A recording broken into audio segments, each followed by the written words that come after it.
À Manhattan, New York, maintenant que les 12 jurés ont été sélectionnés, les procureurs et les avocats qui défendent Donald Trump ont fait des déclarations liminaires lundi dans le procès pénal pour pot de vin contre l'ancien président Donald Trump. Il fait face à 34 chefs d'accusation pour son rôle présumé dans la dissimulation de paiements occultes à des femmes qui affirment avoir eu des relations extra-conjugales avec lui avant l'élection présidentielle de 2016. Trump, qui est également le candidat républicain pressenti à l'élection présidentielle du 5 novembre, a nié catégoriquement les accusations portées contre lui.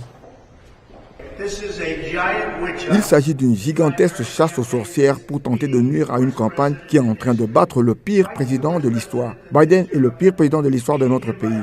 Je le dévance de loin. C'est la seule façon dont il pense pouvoir gagner. Mais cela ne marchera pas.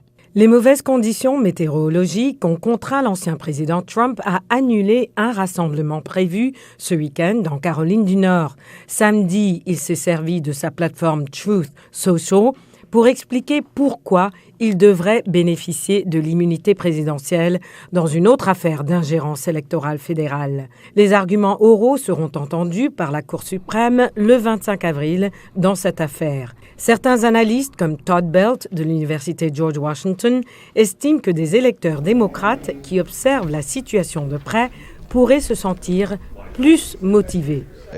Pour les électeurs qui observent cette affaire, cela a moins à voir avec les partisans de Donald Trump, parce que beaucoup d'entre eux ont une tendance autoritaire et beaucoup d'entre eux aimeraient qu'il puisse faire tout ce qu'il peut en tant que président. Biden a argué qu'on ne peut pas reconduire au pouvoir quelqu'un qui est une vraie menace pour la démocratie pour faire tout ce qu'il veut.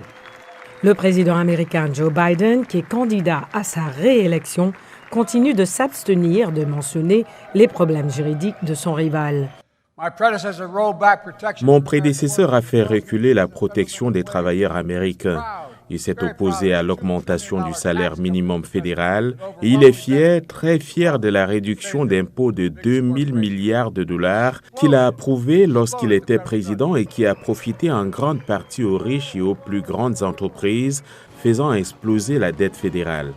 Les travailleurs syndiqués constituent de plus en plus un des groupes d'influence que les deux candidats à la présidence doivent conquérir, selon Hans Noel, professeur associé de gouvernement à l'Université de Georgetown, joint via Skype.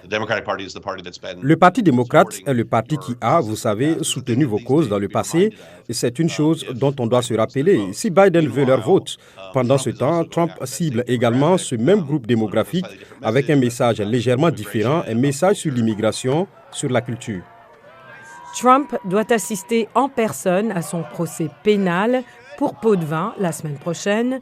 Le prochain meeting de campagne tel qu'il est annoncé sur son site Internet n'aura pas lieu avant le 11 mai à Wildwood, dans le New Jersey.